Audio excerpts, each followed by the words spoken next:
Assalamualaikum warahmatullahi wabarakatuh. Selamat pagi teman-teman. Assalamualaikum warahmatullahi wabarakatuh. Waalaikumsalam, selamat pagi Bu. Oke, baik teman-teman. Selamat pagi Bu. Iya. Oke, baik, ketemu lagi dengan saya Bu Riri ya. Kemarin kita sudah sempat ketemu satu kali waktu mikrobiologi, kalau nggak salah, atau belum ya kelas ini ya. Kenalan lagi deh, kenalan dulu aja daripada lupa. Nama saya Bu Riri gitu, Bu Riri Fauzia. Teman-teman boleh panggil nama Bu Riri gitu ya. Untuk mata kuliah botani mulai dari pertemuan hari ini hingga nanti ujian akhir semester, teman-teman akan kuliah bersama saya gitu ya. Botani kemarin sudah sempat ketemu ya kita ya di pembuatan preparat. Yes, betul, kita bikin preparat kemarin ya. Sampai akhir, sampai kita UAS nanti akan bersama saya. Mungkin 2 pertemuan untuk hari ini sama minggu depan agak membosankan. Kita cerita tentang taksonomi, tapi nggak apa-apa, itulah yang perlu dipelajari gitu ya. Hari ini kita akan cerita-cerita gitu ya, taksonomi tentang taksonomi dari Talopita, kemudian Bryophyta sama Pteridophyta. Tapi sebelum itu kita berdoa terlebih dahulu ya teman-teman ya, agar kita diberikan kemudahan gitu dalam kita nanti memahami gitu ya materi yang disampaikan gitu. Berdoa sesuai dengan agama dan keyakinan masing-masing, dipersilahkan.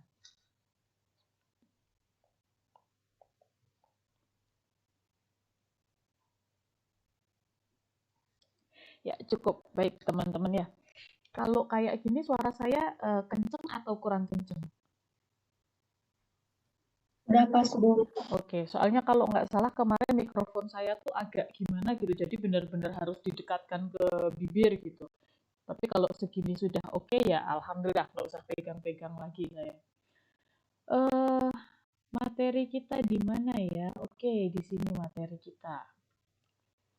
Kita akan cerita tentang taksonomi tumbuhan obat ya. Taksonomi tumbuhan obat mungkin nanti yang akan dibahas itu 5. Ada Talopita, kemudian Bryophyta, Pteridophyta, kemudian ada Angiospermae sama Gymnospermae gitu. Cuman untuk Angiospermae dan Gymnospermae mungkin nggak nyampe waktunya, jadi akan dimasukkan di pertemuan selanjutnya. Pun sesungguhnya ya teman-teman ya, kalau teman-teman baca-baca, ini untuk Talopita sendiri, Bryophyta sendiri, Pteridophyta sendiri, itu sesungguhnya kalau nyari di pertemuan-pertemuan di kampus lain mungkin satu pertemuan gitu ya. Karena memang banyaknya di biologi, tapi kalau kita kayaknya cuman yang penting tahu aja sih gitu ya, yang penting tahu aja. Jadi kita akan ringkas gitu ya antara masing-masing taksonominya. Screenshot bentar deh. Sekarang tuh semua harus dibuktikan gitu. Benar nggak Bu Riri mulai kuliahnya jam 9 gitu kan? Benar nggak nih ada mahasiswanya? Lah, ribet kali ya, tapi ya nggak apa-apa. Namanya juga kepentingan administratif. Nanti di akhir kuliah kita foto bareng lagi, ya begitulah. Mana yang gantung yang ada gambarnya? Gini.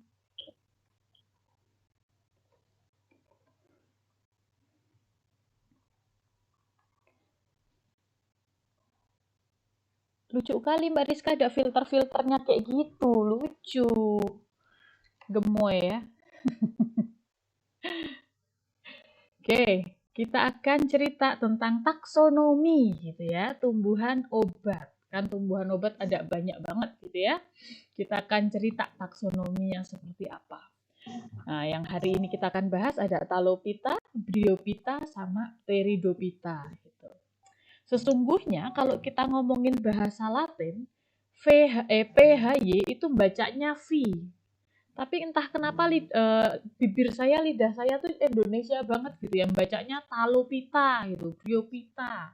Padahal harusnya Talophyta, Bryophyta, Pteridophyta gitu. Tapi ya wis rapopo gitu ya, yang penting tahu.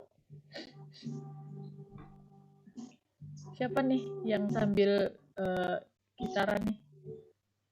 Coba saya mute dulu Mbak Hanifah. Ya, thank you Mbak Hanifah. Oke, hari ini kita ngomongin pendahuluannya dulu. Teman-teman kalau ngomongin taksonomi gitu ya, taksonomi apa sih sebenarnya taksonomi gitu ya? Taksonomi itu sesungguhnya adalah kegiatan, suatu kegiatan yang teman-teman lakukan gitu ya untuk mengklasifikasikan gitu tumbuhan-tumbuhan yang ada di lapangan. Ya sebenarnya nggak cuma tumbuhan sih, jadi mau ada tumbuhan, mau ada hewan gitu. Semuanya ada taksonominya gitu kan. Tapi ceritanya kita di sini lagi ngomongin taksonomi tumbuhan. Jadi bagaimana teman-teman melakukan suatu kegiatan mengelompokkan gitu ya, mengklasifikasikan tumbuhan-tumbuhan yang ada di lapangan. Bagaimana sih caranya kita bisa melakukan klasifikasi itu gitu ya? Kan secara nih tumbuhan tadi katanya di Indonesia aja ada 30.000, Bu. Gimana di dunia gitu kan? Gimana caranya kita mengklasifikasikan gitu? Ya tinggal dibedakan saja gitu ya. Satu tumbuhan dengan yang lain itu berdasarkan dengan contoh nih ukurannya, kemudian warnanya, kelompok-kelompoknya seperti apa gitu. Jadi teman-teman bisa kelompokkan dulu. Oh ini tanaman rendah. Oh ini tanaman pohon. Oh ini tanaman perdu seperti itu. Atau oh ini rimpang-rimpangan nih. Atau oh ini buah-buahan yang berbiji. Oh ini yang bijinya satu, oh ini yang bijinya banyak gitu kan. Jadi kita bisa kelompok-kelompokkan berdasarkan dengan ciri-cirinya mereka gitu. Nah, dulu tuh ada bapak-bapak ya namanya Pak Engler gitu. Siapa ya nama panjangnya Pak Engler ya? Alfred Engler atau Thomas Engler? Saya lupa. Pak Engler nih dulu zaman dulu banget. Awal-awal ada namanya taksonomi, Pak Engler ini mulai mengklasifikasikan gitu ya, dunia tumbuhan dengan hewan ke dalam sejumlah divisi gitu ya, ke dalam sejumlah kelompok yang dia dasarkan itu berdasarkan dengan ukurannya, kemudian penamaannya, divisio, klasis, ordo, subordo, dan family. Nah, ini yang sekarang kita pakai. Nah, walaupun nanti kemudian banyak dikembangkan gitu ya, tapi awalnya berasal dari sini. Dengan sistem yang mungkin saja menunjukkan kekerabatan secara filogenetik maupun tidak secara filogenetik. Jadi dilihat, oh ini secara genetik mirip-mirip nih dengan yang ini gitu kan. Contohnya sama-sama bentuknya mirip-mirip. Kemudian secara cara reproduksinya mirip-mirip.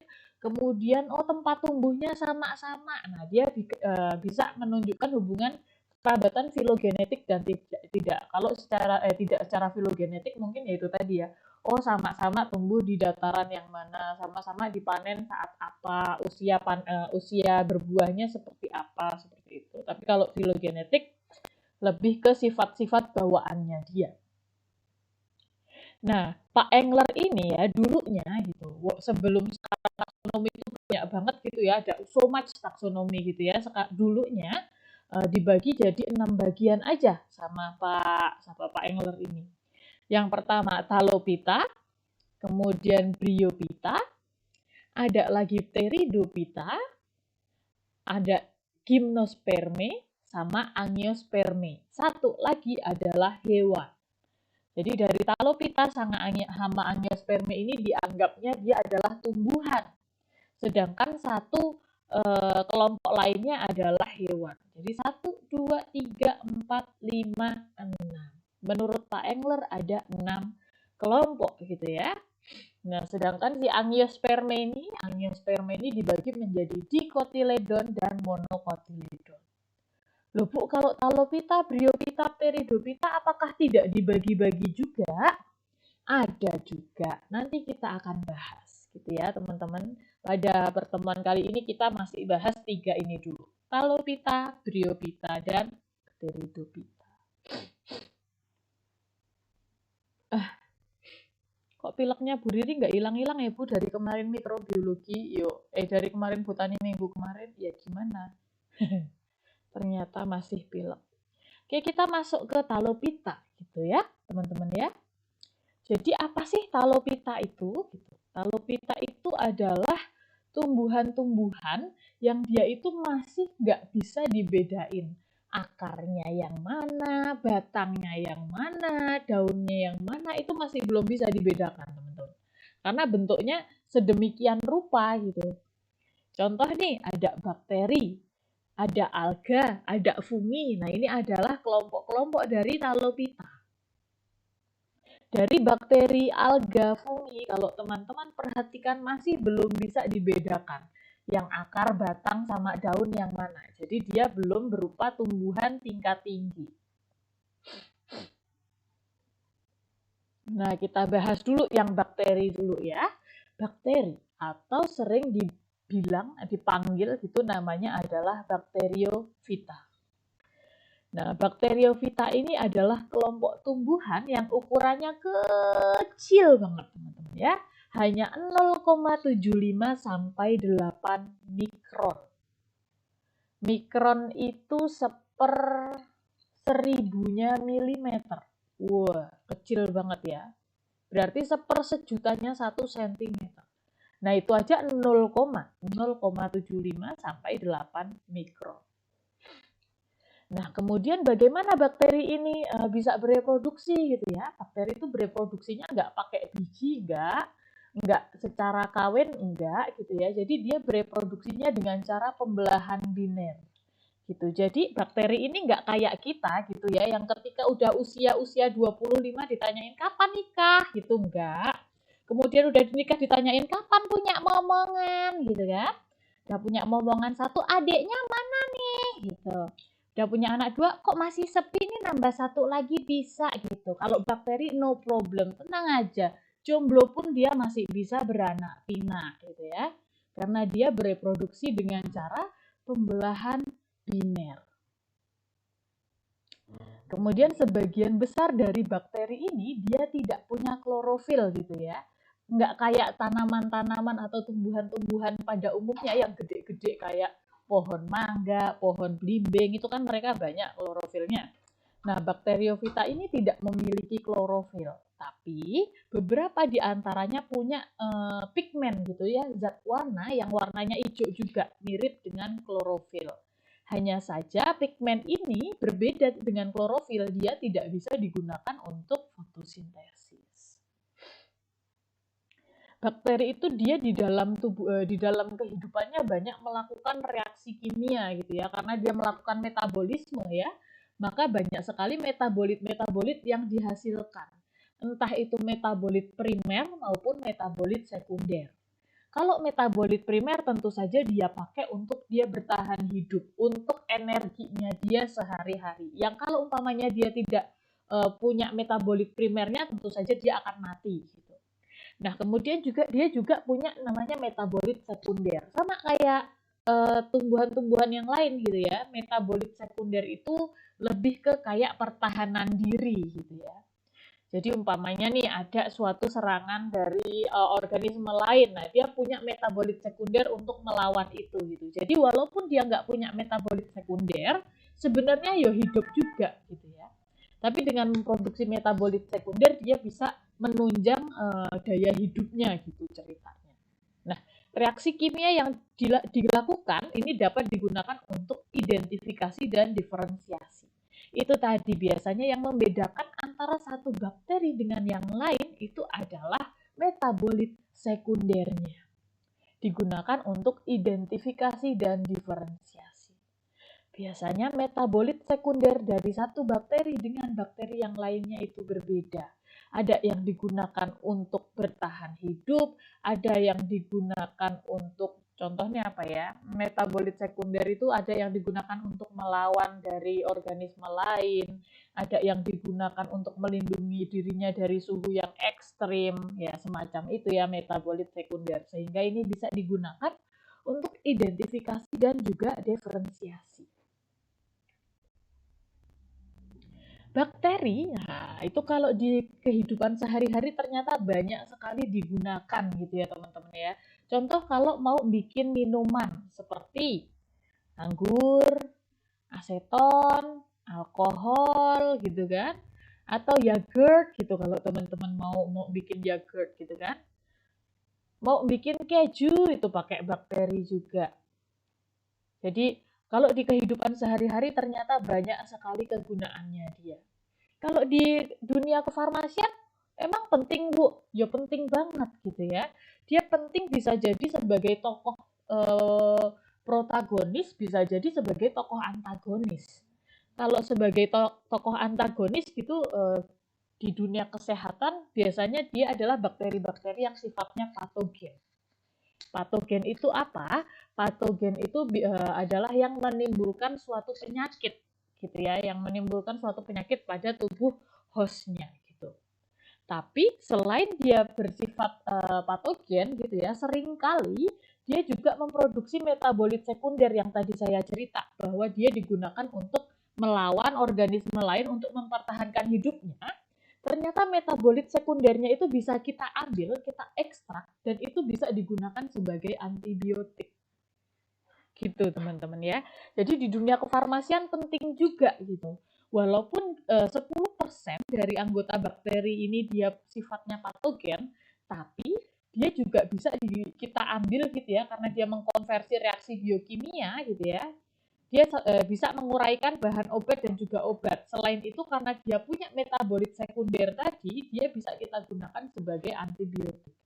Jadi tidak jarang penelitian itu dilakukan gitu ya. Kalau kita pengen mencari antibiotik, mungkin kemarin sudah praktikum mikrobiologi ya, diceritain sama Bu Erma gitu. Kalau difusi sumuran itu biasanya yang dimasukkan adalah bakteri untuk menghambat bakteri lain gitu. Kalau nggak salah Bu Erma pernah bilang gitu kan. Walaupun kemarin teman-teman masukinnya itu adalah apa namanya antiseptik sama desinfektan gitu ya, tapi tidak jarang yang diuji itu adalah sama-sama bakteri. Contoh saya mau menguji bakteri A, apakah bisa menghambat pertumbuhan bakteri B. Jadi bakteri A ini kita media agar-agar itu kita swab, kita ratakan suatu bakteri di atasnya gitu, kemudian dilubangin ya seperti sumuran kemarin, dimasukkan suspensi dari bakteri yang akan kita uji. Nah, biasanya di sana mereka akan bertempur. Siapa yang menang, siapa yang kalah gitu ya. Nah, ini kita melakukan pengujian apakah bakteri yang kita uji ini punya zat metabolit sekunder yang bisa digunakan untuk menghambat pertumbuhan bakteri lain di sekitarnya. Nah, kalau umpamanya tadi terjadi zona bening gitu ya, setelah diinkubasi, berarti dia memproduksi metabolit sekunder yang bisa digunakan untuk menghambat pertumbuhan bakteri lain. Nah, inilah yang kemudian teman-teman ekstraksi, teman-teman teliti strukturnya seperti apa sih metabolit sekundernya, kemudian teman-teman pelajari dan kemudian disintetis menjadi suatu antibiotik.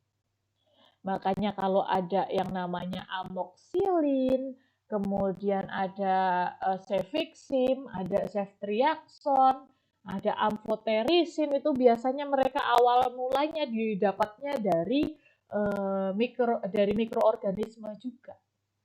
Didapatkannya dari mikroorganisme juga. Selain digunakan untuk obat, ternyata dia bisa digunakan dalam teknologi kultur jaringan gitu ya teman-teman ya. Jadi kalau kita punya tanaman, ditanam biasa aja itu kok tumbuhnya so-so lah biasa aja gitu ya. Nah, kita bisa lakukan yang namanya rekayasa gitu ya, membuat kultur jaringan. Dimana kalau yang di sini bakteri itu bisa mengubah kultur akar dan membuat tumbuhan transgenik gitu ya. Jadi nanti tumbuhannya lebih tahan dan lebih bagus pertumbuhannya. Ini contoh bakteri yang dipakai adalah Agrobacterium. Selain itu bakteri juga bisa digunakan untuk rekombinan DNA. Contoh dalam pembuatan insulin manusia. Ternyata pakai juga rekombinan dari DNA bakteri. Jadi banyak sekali ya kegunaan dari bakteri. Walaupun kalau kita dengar bakteri itu kayaknya, aduh bakteri penyakit doang isinya gitu. Ternyata walaupun beberapa memang patogen, tapi banyak sekali yang bisa kita gunakan dalam kehidupan sehari-hari dan juga dalam industri farmasi. Nah ini bakteri itu bisa dikelompokkan berdasarkan dengan adanya alat-alat tambahan. Contohnya flagella gitu ya. Mungkin teman-teman sudah banyak belajar waktu SMA gitu ya, apalagi kalau SMA-nya IPA, pastilah IPA gitu ya. Jarang anak IPS kok masuk farmasi tuh kayaknya kasus-kasus khusus gitu ya dari anak dari anak IPS kok masuknya ke farmasi gitu.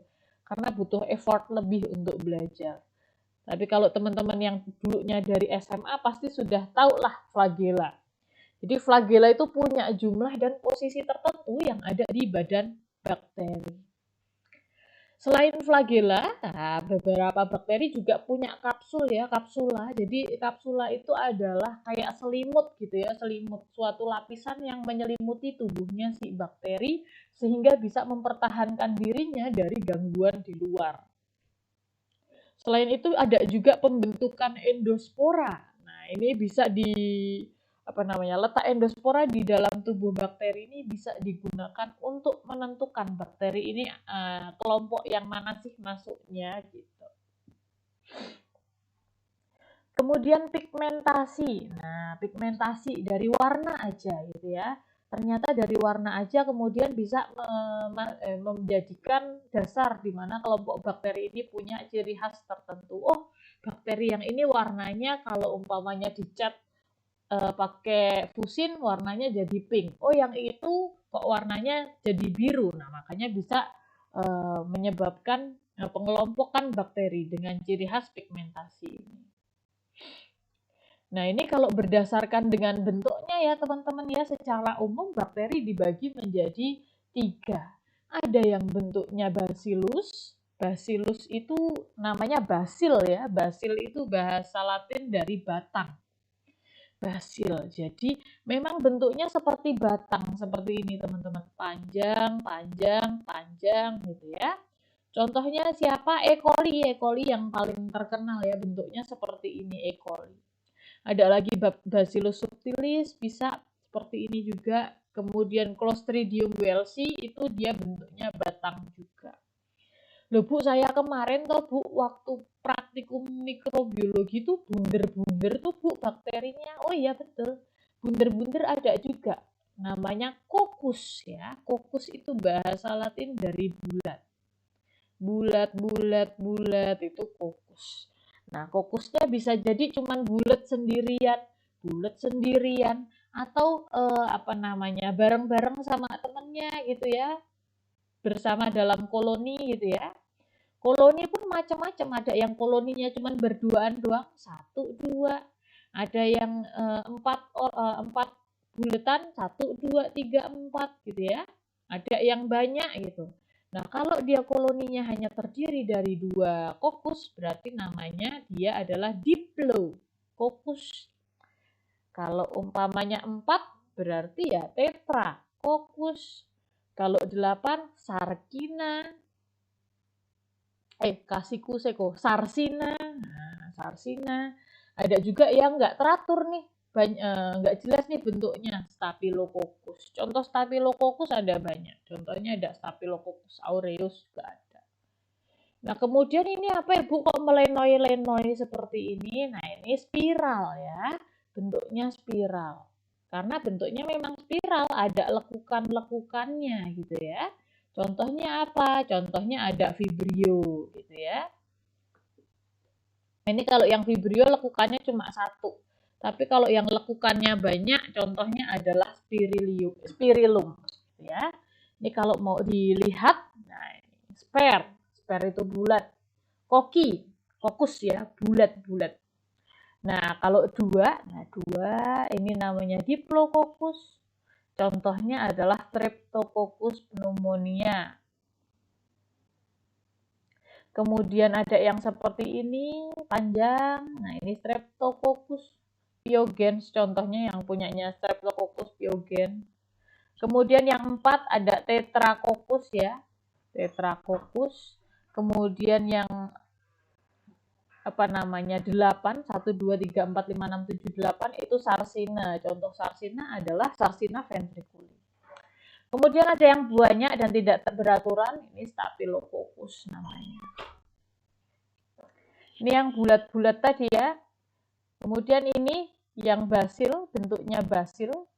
Ada yang basil itu bentuknya seperti rantai gitu ya, seperti rantai. Nah, ini contohnya ada Bacillus anthracis. Kemudian ada Bacillus yang punya flagella. Nah, contohnya apa? Contohnya Salmonella typhi gitu ya. Jadi kalau orang tipes kemudian dicek lab muncullah suatu bakteri gitu. Kalau kemudian dilihat, diperbesar, dia punya flagella seperti ini. Kemudian ini spore former, jadi ada spornya gitu ya. Ini contohnya adalah Clostridium botulinum. Ini Clostridium botulinum itu banyak ada di madu.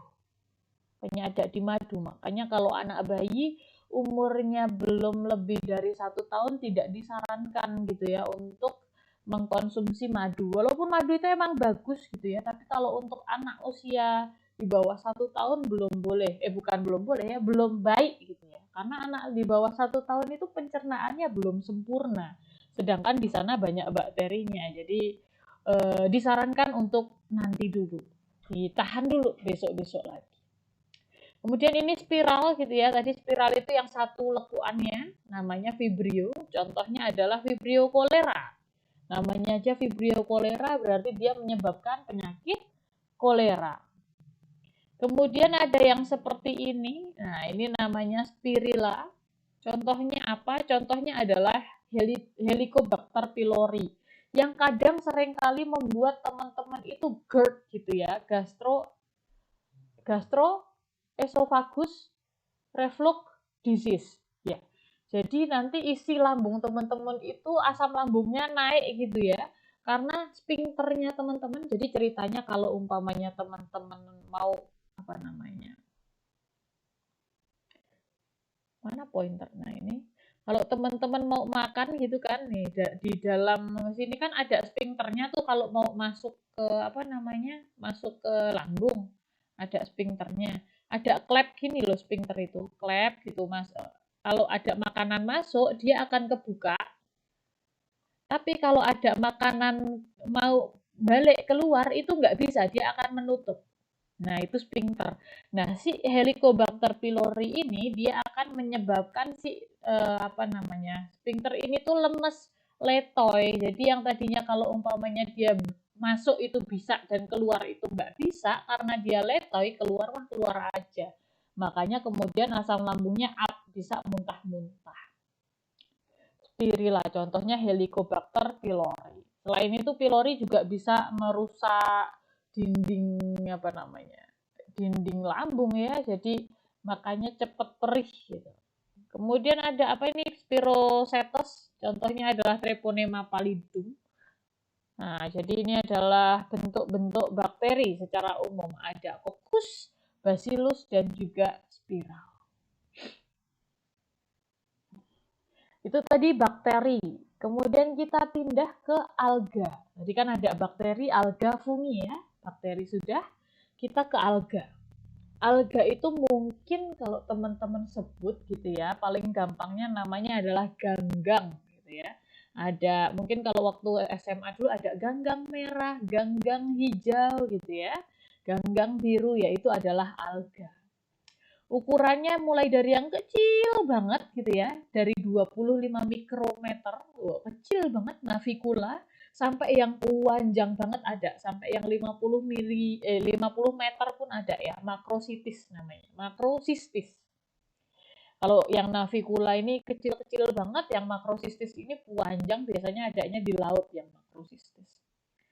Nah, karena dia merupakan kelompok dari Talovita gitu ya, maka dia nggak punya akar, nggak punya batang, dan nggak punya daun sejati.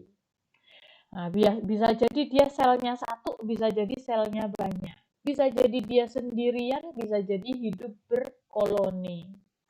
Jadi memang macam-macam ya alga ini ya. Kemudian dia sifatnya autotrof. Apa itu autotrof? Jadi dia bisa mengubah gitu ya, bahan-bahan anorganik menjadi bahan organik. Ceritanya dia tuh bisa masak sendiri.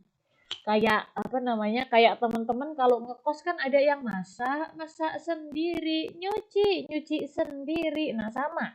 Si alga juga gitu, dia masaknya nggak pergi ke warung makan ramesan gitu ke nasi kapau, enggak, dia jadi masak sendiri gitu ya. Dia udah bisa mengubah bahan anorganik menjadi organik yang nanti akan dia gunakan untuk makanannya, untuk nutrisinya dia. Pigmennya macam-macam gitu ya, sesuai dengan jenisnya. Makanya tadi ada yang dibilang ada alga hijau, ada ganggang hijau, ganggang biru, ganggang merah, ganggang keemasan, macam-macam. Karena pigmennya memang macam-macam. Kemudian dia sifatnya eukariot ya. Eukariot itu punya membran inti dan hidupnya sukanya di tempat-tempat yang basah, yang lembab, di perairan air tawar. Ada juga di laut, tapi di lautnya masih yang tembus cahaya matahari. Jadi alga itu banyak-banyak di macam-macam di tempat-tempat yang sukanya berair-air gitulah ceritanya ya. Nah, bagaimana cara berkembang biaknya alga, Bu?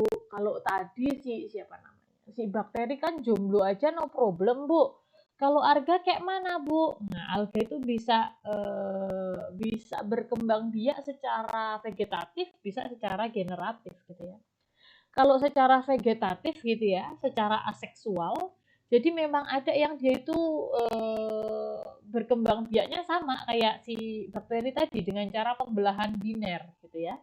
Dari satu sel induk gitu, dia akan membelah menjadi dua bagian yang sama dan tumbuh menjadi alga yang baru. Fragmentasinya gitu ya, fragmentasinya atau pemotongannya gitu ya.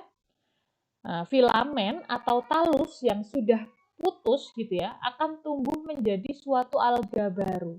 Alga multiseluler. Contohnya apa? Contohnya ada Spirogyra, ada Laminaria, ada Sargassum. Nah, ini biasanya dia kalau sudah terbelah gitu ya, fragmennya terputus, kemudian dia akan tumbuh menjadi alga yang baru.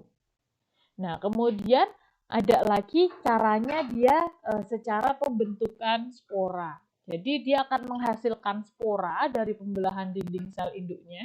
Kemudian si sporanya itu keluar dari dari dinding sel induk. Kemudian keluar, kemudian setelah dinding sel induknya pecah, maka dia akan tumbuh menjadi alga baru gitu ya. Nah, itu bisa jadi alga seluler, alga multiseluler, Chlamydomonas sama Ulothrix. Jadi kalau alga secara aseksual dia bisa dengan pembelahan, bisa dengan fragmentasi, bisa dengan spora. Kalau pembelahan ya dia terbelah begitu saja, kalau fragmentasi ya terfragmen-fragmen gitu ya, terputus. Kemudian kalau secara seksual, kalau yang tadi kan secara tidak kawin, nah ini kalau secara kawin gimana gitu.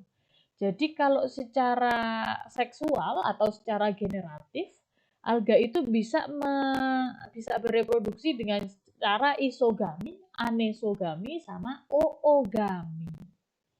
Bedanya apa gitu? Kalau konjugasi atau isogami gitu ya, jadi antara sel jantan dan sel kelamin betinanya itu sama, mau bentuknya, mau ukurannya itu sama. Dan mereka kawin di sana gitu ya. Nah, contohnya ini ada di Chlamydomonas sama di Spirogyra. Sedangkan kalau anisogami gitu ya, organismenya ini sudah bisa dibedakan jenis kelaminnya. Ukurannya beda. Biasanya sel kelamin jantan itu akan lebih kecil dibandingkan dengan sel kelamin betina.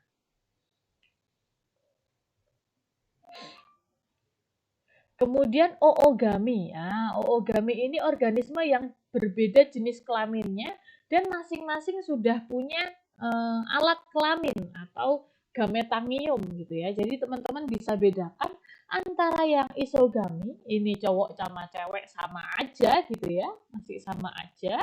Yang ini anisogami itu beda jenis sama ukurannya.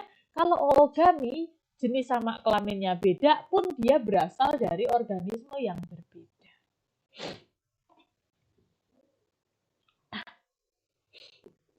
Nah, ini tadi dibilang bahwa alga itu warnanya macam-macam, pigmennya macam-macam. Nah, berdasarkan dari warnanya, maka alga dibagi menjadi 6 divisi.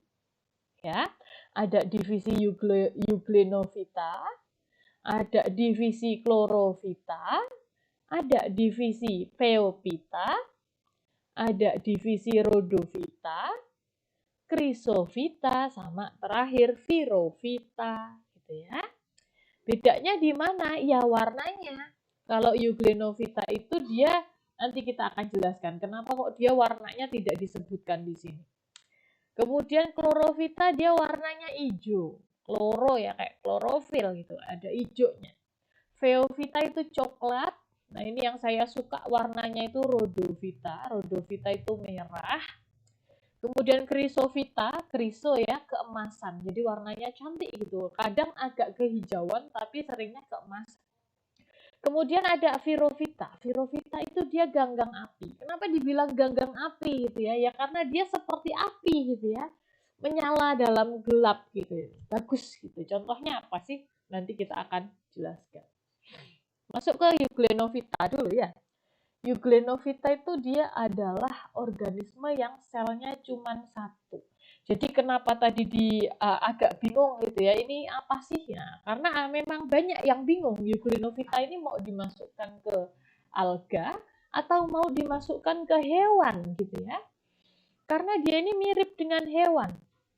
Jadi ini organisme selnya satu, mirip hewan. Kenapa mirip hewan? Karena nggak punya dinding sel. Dia punya alat gerak berupa flagela gitu ya, sehingga dia bisa bergerak bebas. Ini flagelanya, nih flagela. Kemudian ini flagelanya, flagela terlihat kan ada flagelanya. Nah, inilah yang bisa membuat dia bergerak bebas. Nah, dia mirip mirip hewan tadi karena dia tidak punya dinding sel, tapi dibilang mirip tumbuhan juga karena dia punya klorofil. Tuh, klorofilnya banyak. Dan klorofilnya ini bisa digunakan untuk fotosintesis. Keren ya? Nah, dia hidupnya di air tawar ada, kemudian di tempat yang lembab ada, di tanah ada gitu ya. Contohnya ini nih. Nah, yang kayak sendal ini, yang kayak ada flagelanya ini contohnya adalah Euglena. Jadi benarkah dia masuk alga? Beberapa literatur bilang dia masuk alga, tapi beberapa literatur masih bingung apakah mau memasukkan dia ke sini atau mau memasukkan dia ke hewan. Kemudian yang selanjutnya adalah Chlorophyta. Nah, namanya kloro gitu ya. Mungkin teman-teman bisa kemudian menyambungkan, mengkait-kaitkan. Oh, klorofil gitu ya, berarti ya dia mengandung klorofil gitu. Chlorophyta warnanya hijau. Nah, maka dia sering juga dinamakan sebagai ganggang hijau gitu. Ini adalah bagian dari plankton, air tawar, dan air laut. Jadi memang dibilang Chlorophyta karena dia banyak mengandung kloroplas yang mengandung, dia punya kloroplas yang mengandung klorofil, makanya hijau-hijau. Selain punya kloroplas, ternyata dia juga punya karotin sama xanthofil, makanya selain kehijauan dia agak kekuningan juga. Nah, teman-teman bisa temukan banyak ya yang namanya ganggang hijau tuh ya lumut-lumut yang sering ada di rumah itu. Kemudian kalau di lab teman-teman menemukan ada lumut yang nempel di apa namanya? Yang nempel di kondensor hijau-hijau. Nah, itu seringnya itu juga alga ganggang hijau. Atau teman-teman mungkin kalau nonton drama Korea gitu ya, melihat ada apa namanya? Sup rumput laut. Nah, itu ada beberapa yang masuknya ke Chlorophyta, ada yang masuknya ke Laminaria. Bagaimana cara reproduksinya si Chlorophyta gitu ya? Chlorophyta ini ada yang secara seksual gitu ya, tadi sama seperti yang tadi, pembelahan biner, kemudian fragmentasi benang atau koloninya, dan juga pembentukan zoospora. Nah, secara seksualnya bisa secara konjugasi, kemudian peleburan sperma dan ovum. Itu Chlorophyta. Ada apa lagi? Ada Phaeophyta. Nah, Phaeophyta ini tadi yang saya bilang Laminaria ya. Nah, ini Laminaria, ini Macrocystis, ini Fucus. Jadi kalau Veovita ini berbeda dengan alga yang kecil-kecil gitu ya. Ini adalah bentuknya itu seperti tumbuhan tinggi gitu ya. Dia seperti tumbuhan tinggi. Makanya tadi ada yang dibilang bahkan sampai 5 meter itu biasanya dari kelompok ini, dari Veovita, dari divisi Veovita. Hidupnya biasanya di laut gitu ya teman-teman ya. Mungkin teman-teman sering temukan gitu ya kalau sedang main ke pantai gitu, ada beberapa yang terdampar di situ, nempel-nempel di batu-batuan gitu ya. Nah itu biasanya adalah kelompok dari Veovita karena dia punya semacam alat pelekat gitu ya. Jadi mirip-mirip sama akar, holdfast namanya. Tapi tidak benar-benar akar, makanya dia masih dimasukkan ke dalam Palovita karena apa namanya akarnya tuh ya tidak benar-benar akar gitu, dia hanya alat pelekat saja. Warnanya apa? Warnanya kecoklatan, makanya sering dibilang namanya adalah ganggang coklat gitu ya. Yang bikin warnanya coklat tuh apa sih ya? Yang bikin coklat itu adalah vicosantinnya, pigmen vicosantinnya. Walaupun kadang dia ada yang warnanya kehijauan karena punya klorofil. Ada yang warnanya agak kekuningan karena punya karotin dan xanthofil. Tapi pigmen dominannya adalah vicosantin. Makanya warnanya dia kecoklatan. Contohnya apa? Contohnya sargassum, makrosistis, fucus, laminaria ini ya. Nah, ini bereproduksi dengan cara vegetatif. Caranya adalah fragmentasi. Nah, kemudian reproduksi generatifnya bisa dengan cara membentuk alat kelamin dan dia punya alat kelamin jantan yang namanya konseptakel jantan sama yang disebut konseptakel jantan atau namanya adalah anteridium gitu ya, atau alat kelamin betina, konseptakel betina namanya adalah archegonium yang kemudian kawin-kawinlah mereka begitu. Maaf ya teman-teman ya sambil sentrup-sentrup sayanya ya. Kemudian ganggang coklat terutama ini si mereka ini ya, makrosistis, kemudian laminaria, kemudian fucus, kemudian ada ascophyllum gitu ya. Dia punya bisa menghasilkan suatu senyawa yang namanya adalah asam alginat gitu ya. Asam alginat ini seringkali kita gunakan untuk bahan-bahan pengental. Kalau di produk makanan gitu ya, bisa digunakan untuk sirup, bisa dipakai untuk coklat, permen, keju, es krim, macam-macam. Kalau di industri ya pengental juga masih sekitar pengental aja gitu ya. Dipakai buat lem, dipakai buat tekstil, pelapis kertas, tablet antibiotik, itu kadang juga menggunakan ini gitu ya, pasta gigi. Untuk alat kecantikan, hand body lotion sama krim wajah biasanya pakainya dia sebagai suspending agent.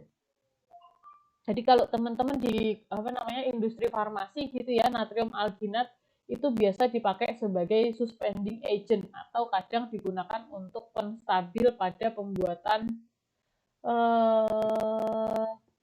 gel atau krim juga bisa.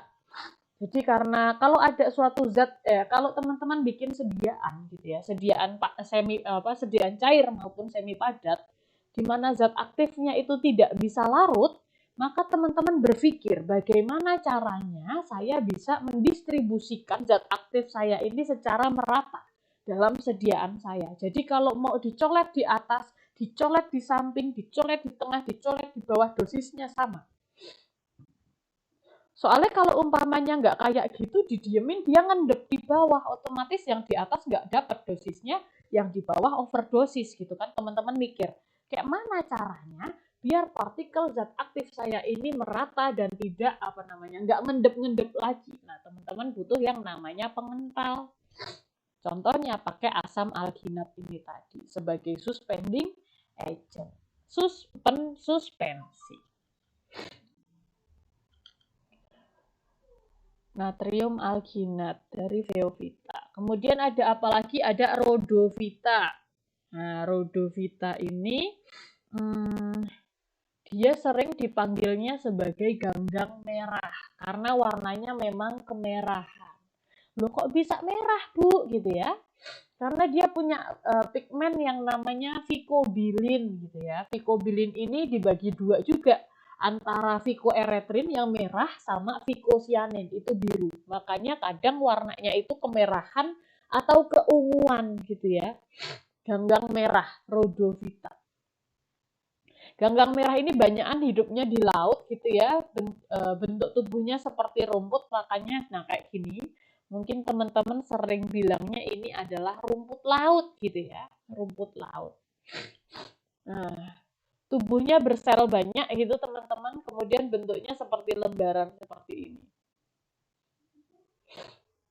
Walaupun dia di dalam laut itu warnanya cantik merah gitu ya teman-teman ya, tapi nanti ketika terdampar ke pantai gitu ya, atau sudah dipanen gitu ya, itu karena kena cahaya matahari, kena sinar UV matahari, pigmen si vicobilin ini tadi akan bereaksi gitu ya, akan rusak, sehingga kemudian setelah terdampar yang tadinya merah cantik, maka merahnya hilang. Nanti bisa jadi warnanya jadi biru gitu kadang, coklat atau hijau gitu. Jadi kalau pengen benar-benar ngelihat warnanya dia merah, yo lihat masih di dalam laut. Gitu. Reproduksinya bagaimana? Reproduksinya ini secara seksual dengan cara peleburan antara spermatozoid dan juga ovum, sehingga nanti bisa dihasilkan zigot.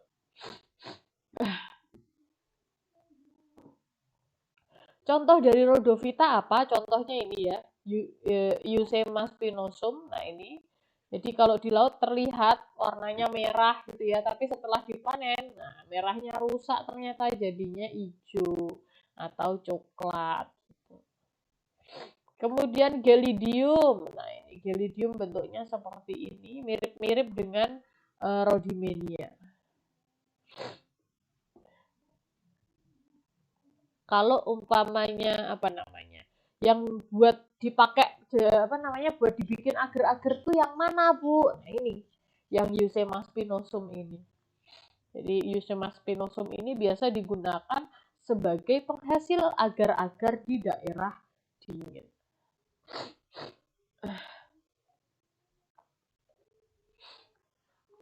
Mana nih? Kemudian ini ganggang emas gitu ya. Bu, ganggang emas berapa karat, Bu? Ya nggak karat-karatan kayak gitu ya. Maksudnya memang warnanya keemasan. Gitu. Kenapa warnanya keemasan? Karena dia pigmennya itu yang dominan adalah karotenoid dan juga klorofil. Jadi antara kuning sama hijau bergabung fusion gitu ya, jadinya keemasan. Karotenoid itu ada jenisnya, kalau yang di dia ini ada fucosantin sama diadinoxantin. Yang dominan yang mana ya ini, karotenoidnya ini. Jadi walaupun dia punya klorofil, yang dominan adalah si karotennya. Dia uniseluler gitu ya, fitoplankton, ada juga yang multiseluler. Ini yang uniseluler sebiji tok, ini yang multiseluler. Struktur selnya dia nggak punya dinding selulus gitu ya, dan membrannya menunjukkan adanya silika di sana. Kemudian dia punya dinding sel, ada hemiselulusnya, ada silikanya, ada pektinnya gitu. Kemudian sama seperti kita, dia punya cadangan makanan. Kalau makanannya dia berlebihan gitu ya, digunakan untuk saat-saat terburuk gitu. Kalau dia butuh makanan ekstra, makanya dia mempunyai cadangan makanan berupa lemak dan juga karbohidrat. Bentar teman-teman, tak ngambil tisu bentar.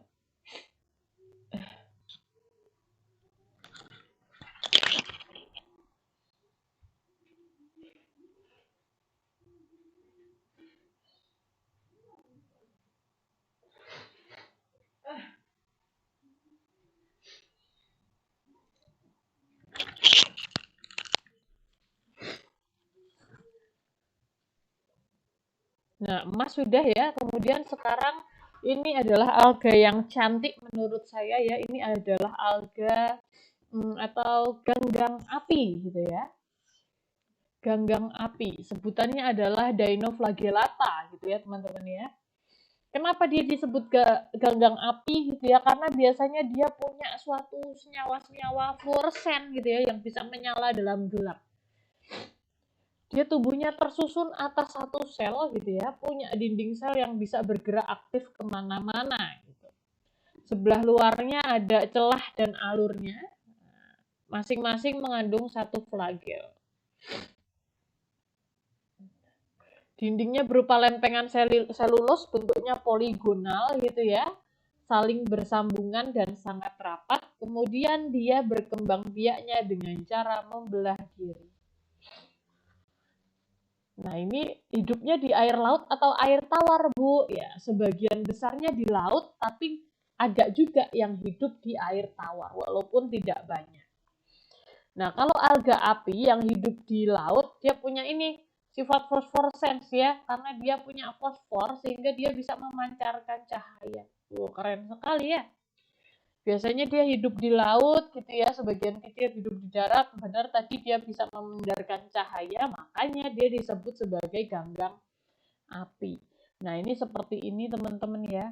Jadi kalau di laut ketika malam datang gitu ya, kok di pinggir pantainya berpendar banyak. Nah, ini karena dia punya banyak penduduk di sini. Siapa penduduknya? Penduduknya adalah Nautiluca milaris sama Peridium. Jadi berpendar gitu ya dalam gelap ya, seakan-akan ada suatu cahaya mistis di sana. Padahal nggak mistis karena memang banyak alganya aja di sana gitu ya teman-teman ya.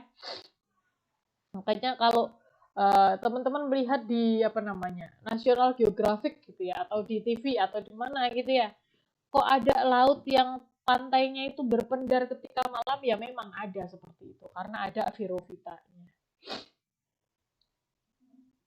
Oke, bakteri sudah, kemudian alga sudah, sekarang talovita yang terakhir adalah fungi ya.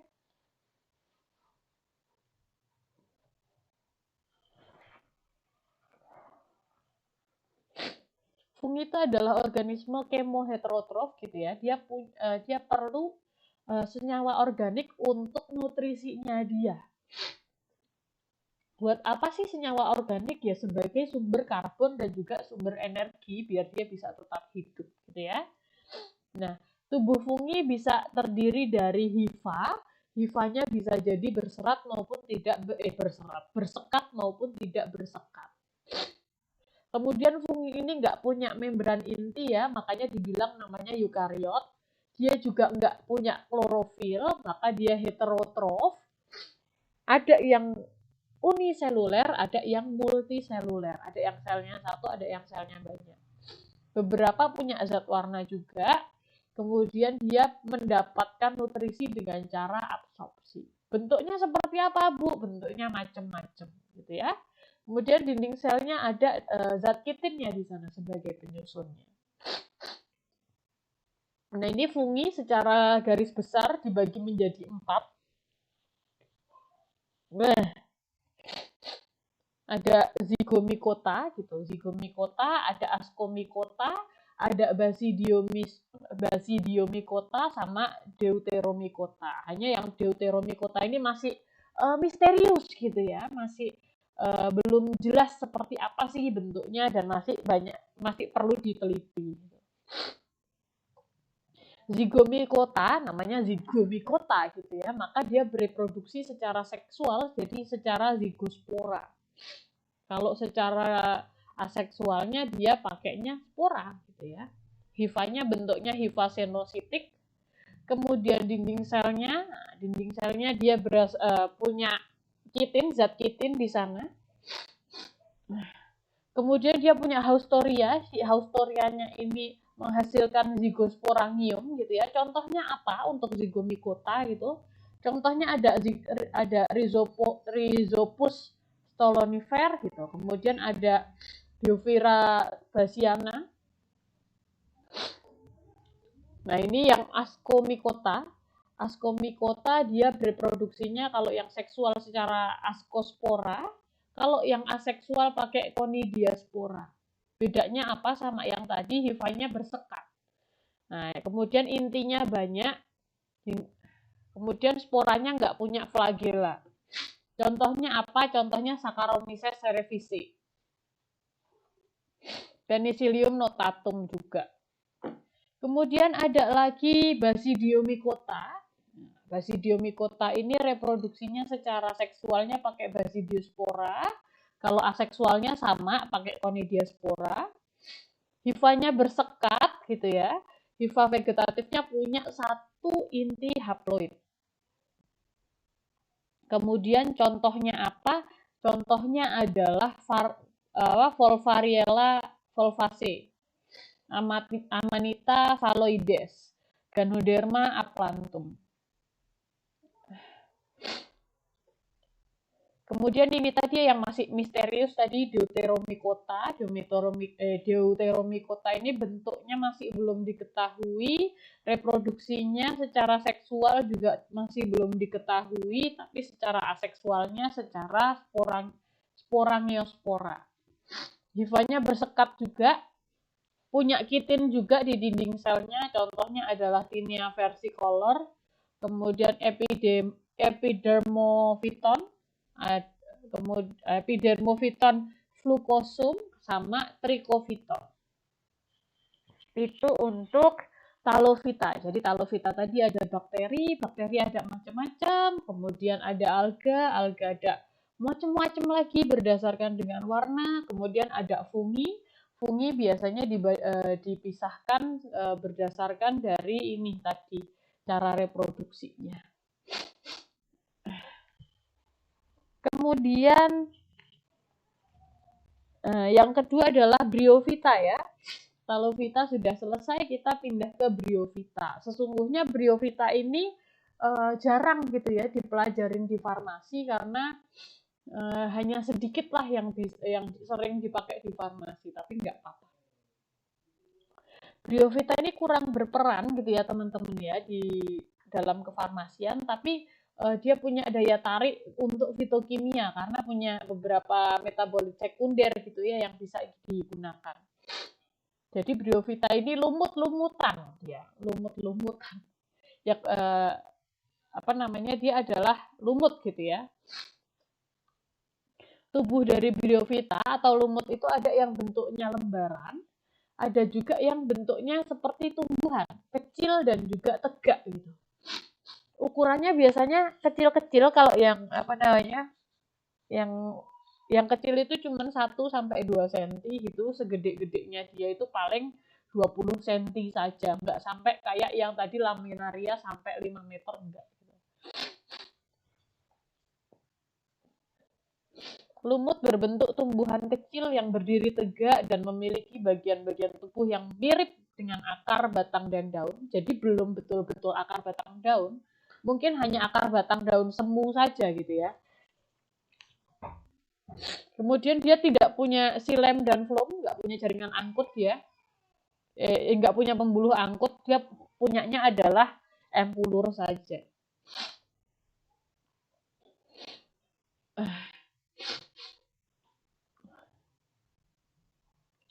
Seperti lumut-lumut yang teman-teman tahu gitu ya, lumut itu senangnya sama lingkungan yang lembab, senang yang tingkat kelembabannya tinggi.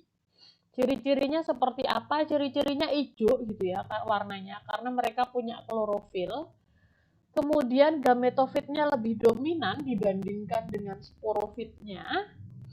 Nah ini tadi senangnya yang lembab-lembab, yang basah-basah dan terlindung dari cahaya matahari. Jadi kalau umpamanya di tempat itu berlimpah cahaya matahari, panas, kering, maka jarang kemudian kita bisa menemui lumut gitu ya. Biasanya lumut memang di tempat yang lembab, gelap gitu baru tumbuh. Pada permukaan luar tubuhnya ada lapisan lilinnya sehingga menahan masuknya air.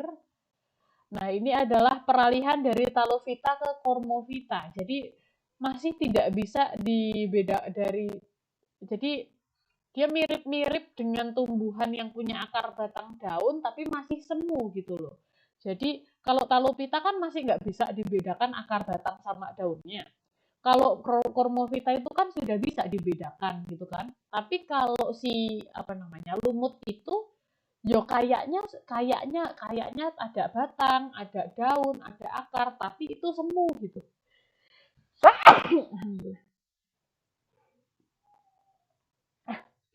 Makanya itu dibilang peralihan gitu ya dari Talovita ke Cormovita.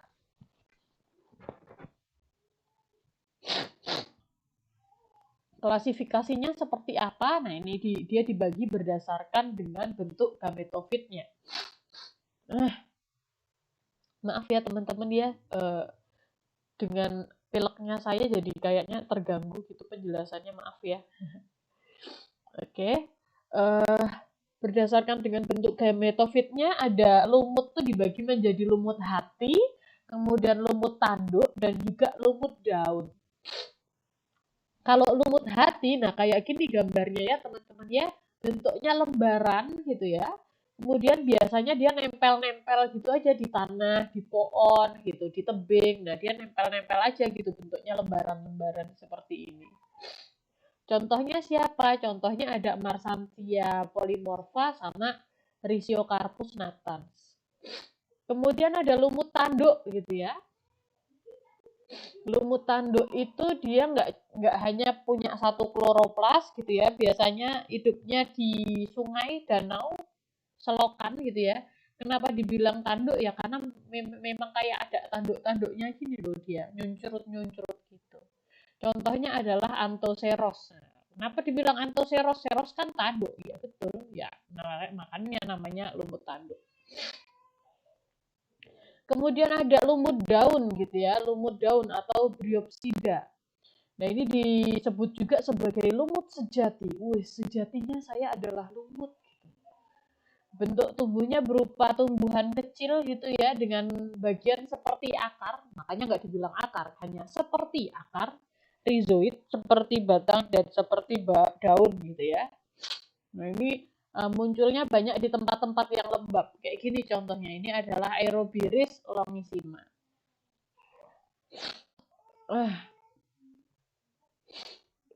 Itu tadi Bryophyta. Memang Bryophyta tidak banyak dimanfaatkan di kefarmasian ya. Jarang punya metabolit-metabolit yang berarti bagi dunia kesehatan. Kemudian ada lagi Pteridophyta. Pteridophyta. Yang terakhir ya, Pteridophyta. Pteridophyta itu dia adalah kelompok tanaman, kelompok plante gitu ya, yang tubuhnya itu sudah terbentuk kormusnya gitu ya. Jadi terlihat mana sih akarnya, mana sih batangnya, mana sih daunnya, itu sudah terbentuk dan itu adalah daun akar batang daun sejati gitu ya. Berbeda dengan lumut tadi hanya seperti saja tapi belum berupa akar batang daun sejati. Kemudian daunnya dia itu susunannya seperti bulu gitu ya, menyirip. Nah, ini disebut juga sebagai Cormovita berspora gitu. Kenapa Cormovita berspora? Ya karena reproduksinya dia dengan menggunakan spora. Dia tumbuhan vaskuler gitu kan. Kenapa dibilang vaskuler? Karena dia punya pembuluh angkut. Ya silem ya flum punya. Kalau yang tadi kan belum punya. Dia punya nama lain gitu ya, sering dikenal sebagai pakis. Jadi mungkin kalau teman-teman sering dibikinin sayur pakis sama ibu gitu ya, sayur pakis, nah itu mereka adalah si Pteridophyta ini. Klasifikasinya ada Lycopsida, ada Psilopsida, sama Phenopsida. Ada 4. Lycopsida, kemudian Psilopsida, Phenopsida, dan Pteridopsida. Jadi kalau bahasa Latin tuh bacanya lucu ya. P-nya kayak hilang. Jadi Psilopsida, Phenopsoda, kemudian Pteridopsida. Jadi PP di depannya tuh kadang suka hilang gitu, tidak terdengar ya. Itulah bahasa Latin ya. Lycopsida, Psilopsida, Phenopsida, Pteridopsida gitu. Oke, pertamanya Pteropsida dulu. Pteropsida ini sering dipanggil sebagai paku sejati gitu ya. Paku sejati. Nah, bentuknya kayak gini teman-teman ya. Mungkin sering lihat atau pernah lihat gitu ya. Teman-teman bisa bedakan mana yang batang, mana yang akar, mana yang daun itu sudah bisa dibedakan. Sporanya dihasilkan dari sporofilnya. Jadi di sini nih nanti ada sporofilnya di bawah daunnya gitu kan. Nah, itu bisa menghasilkan spora. Biasanya daun mudanya tuh kayak gini nih, menggulung seperti ini. Nanti kalau sudah mulai tua, mulai dewasa, dia baru seperti ini membuka. Contohnya ada pteris, ada adiantum cuneatum, sama semanggi. Semanggi itu bahasa latinnya adalah marsilea. Kemudian ada lagi namanya Lycopsida. Lycopsida. Ini daunnya kecil-kecil, teman-teman. Ya mungkin kalau teman-teman lihat nih, daunnya kecil-kecil nih. Nggak kelihatan seperti daun karena daunnya kecil-kecil sekali. Nah, daun kecil-kecil ini namanya mikrofil ya. Mikrofil. Daunnya kecil-kecil. Sporanya dihasilkan oleh Strobilus. Strobilus itu kelompok sporofil yang dia bentuknya seperti kerucut, atau kalau mereka bilang si Strobilus itu ya alat kelaminnya dia gitu ceritanya. Pada Selaginella jenis sporanya ada dua macam, ada yang mikospora sama ada yang megaspora. Ini hanya ukurannya saja gitu ya, ukuran gede sama ukuran kecil. Bedanya gimana juga? Bedanya kalau mikrospora itu nanti berkembangnya jadi gametofit jantan, sedangkan megaspora itu berkembang menjadi gametofit betina. Sama seperti yang jadi ya berarti ya. Jadi punyanya jantan itu lebih kecil bentuknya dibandingkan dengan yang punyanya betina. Kemudian ada Sphenopsida, atau teman-teman bisa bilang dia sebagai paku ekor kuda. Kenapa paku ekor kuda? Ya mungkin karena bentuknya seperti ekor kuda gitu ya teman-teman ya. Walaupun menurut saya nggak kayak ekor kuda juga sih, ya kayak gini lah. Jadi seperti ini. Kemudian ini untuk apa namanya? Ini untuk reproduksinya, ini Strobilusnya ceritanya. Paku ekor kuda ini dia hidupnya di daerah subtropis gitu ya, terutama di mana? Terutama di rawa-rawa. Dia punya daun mikrofil kecil-kecil daunnya, makanya nggak kayak daun gitu ya, cuman panjang-panjang ini aja. Sporanya dihasilkan di mana? Apakah di sini? Di sini tidak. Ada alatnya sendiri namanya Strobilus seperti ini. Nah, ini Strobilus. Nanti sporanya dihasilkan di sini. Batangnya ini dia keras, berongga, dan juga mengandung silika. Contohnya adalah Echisetum palustre.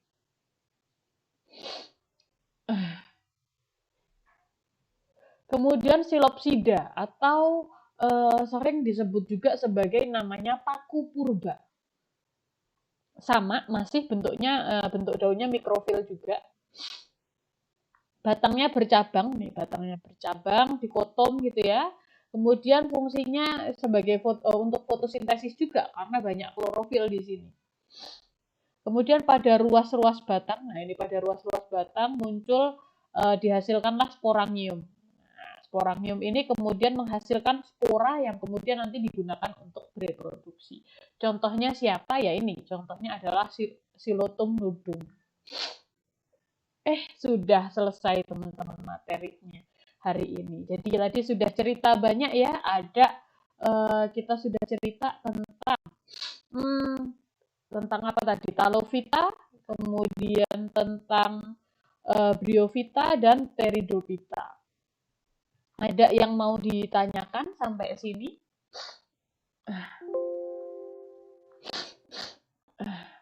Karena botani untuk taksonomi ini memang pure membaca dan juga menghafal, maka teman-teman silahkan untuk mencari literatur gitu ya. Kemarin saya sudah sebutkan gitu ya. Kalau literatur yang kami pakai memang botani farmasi yang punyanya Endang Kartini sama Siti Jazima. Punyanya penerbit Canisius. Tapi kemarin saya nggak cuma ngambil dari situ, teman-teman boleh ngambil juga dari buku-buku lain gitu ya. Selain dari botani, bisa ngambil dari buku taksonomi, bisa ngambil dari buku morfologi tumbuhan, boleh. Terserah teman-teman mau ngambil dari mana, it's okay, boleh saja.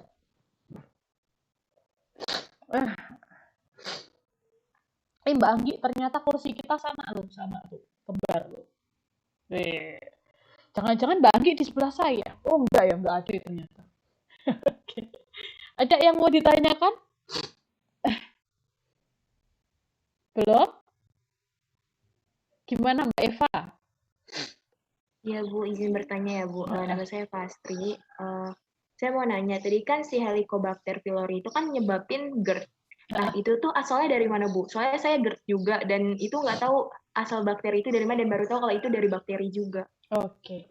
Jadi Kasih Bu. Oke, terima kasih Mbak Eva. Jadi Helicobacter pylori itu memang dia sudah tempat tinggalnya di situ. Semua orang punya Helicobacter pylori gitu ya. Jadi mungkin kemarin kita kelas ini sudah belajar mikrobiologi belum ya? Sama saya belum ya. Jadi bakteri itu ada dua macam. Yang bakterinya dia itu apa namanya memang tinggalnya di tubuh manusia sama yang enggak.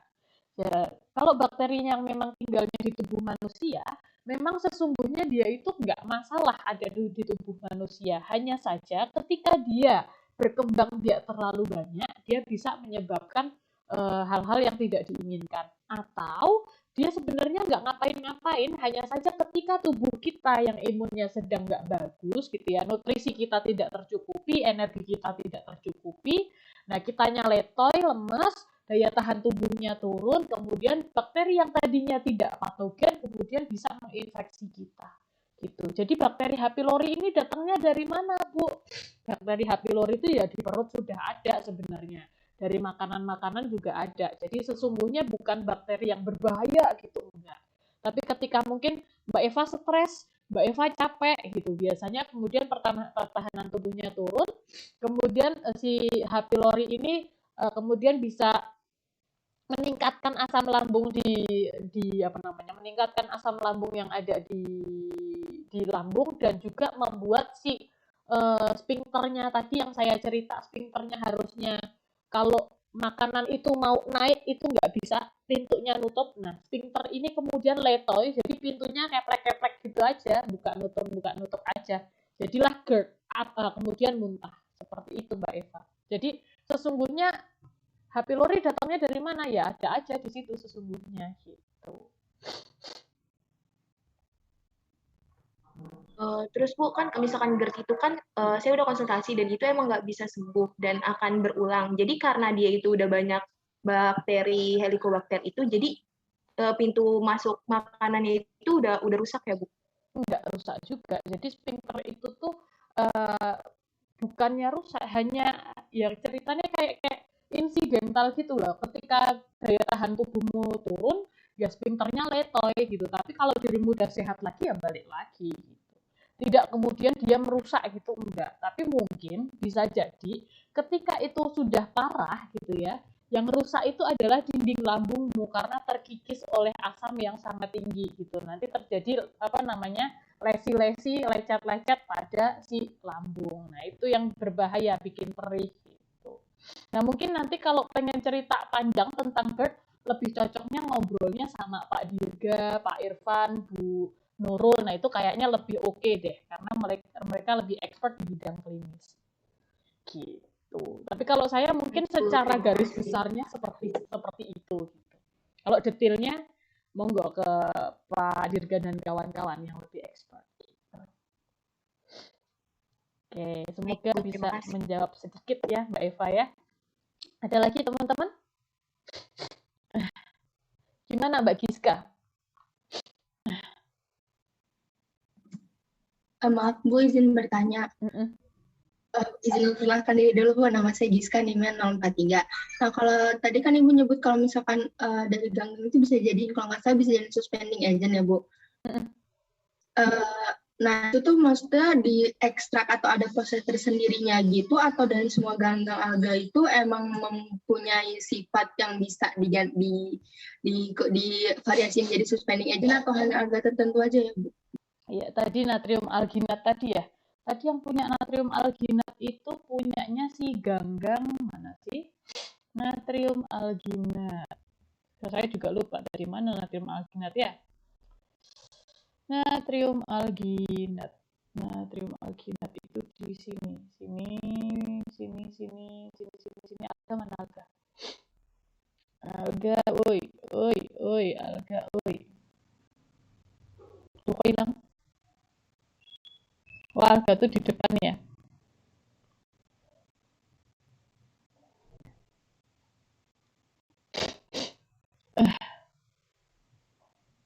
Nah, ini jadi natrium alginat itu adanya terutama di ganggang coklat memang ya, di Macrocystis, Laminaria, Fucus, Azophilum karena mereka bentuknya gede-gede dan juga metabolit yang dihasilkan banyak. Jadi natrium alginat itu bukan a whole sebadannya dia kok ada natrium alginatnya, tidak.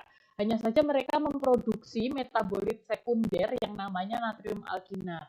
Natrium alginat itu kemudian teman-teman ekstraksi gitu ya, diambil, diekstrak. Jadi tidak betul-betul semuanya dipakai, di blender terus dipakai, enggak. Diekstrak saja, diambil natrium alginatnya, dikeringkan. Nah, natrium alginat nanti bentuknya seperti serbuk. Nah, itu nanti kalau ditambahkan dengan air panas, nanti bentuknya dia seperti ingus saya. Jadi dia kental gitu ya, dia bening kental gitu, sehingga zat aktifmu, umpamanya teman-teman mau bikin suspensi, tapi jangan dibayangkan suspensinya pakai ingus saya, jangan ya.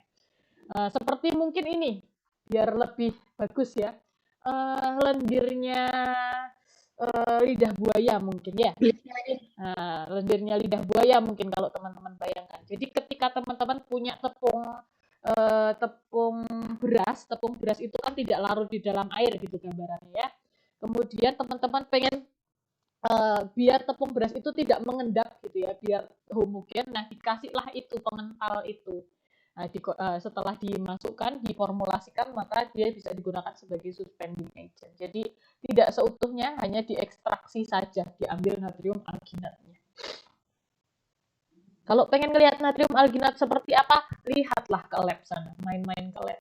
Pak Santa, natrium alginat kayak mana sih? Saya pengen lihat, saya pengen bermain-main dengan natrium alginat. Oke, boleh. Ada lagi? Baik, Bu. Terima kasih. Oh iya, terima kasih Mbak Giska. Ada lagi teman-teman? Maaf ya, saya sambil sentrup. Waktunya masih banyak sih, tapi memang karena Bu Tani ya kayak gitu ceritanya, mungkin nggak kasus. Tapi nanti kalau kita sudah cerita ke fitoterapi, fitokimia, pasti akan lebih seru lagi gitu ya, banyak sekali kasusnya. Gitu, mau dikasih PR nggak? Oh enggak, ya udah, nggak usah. Saya mah baik hati, tidak sombong, suka menabung. Saya nggak ngasih PR. Oke, baik. Beneran ada yang mau ditanyain lagi nggak? Enggak, ya sudah. Kalau tidak ada yang mau ditanyakan, nyalakan semuanya kameranya, kita bikin berita acara perkuliahan.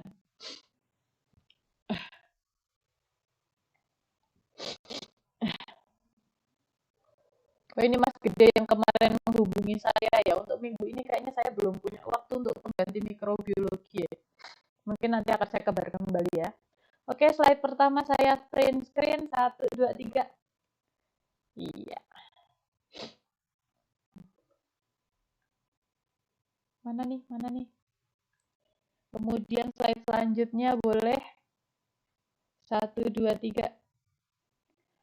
Mas Zikri kemarin ikut praktikum nggak ya? Saya nggak pernah ketemu sama Mas Zikri kayaknya. Atau saya yang pas nggak ke lab ya? Belum. Oh, emang belum ke lab ya? Semoga kapan-kapan lah kita bisa ketemu ya. Bentar lagi semoga bisa offline semua. Oke, slide ketiga 1, 2, 3. Oke, baik.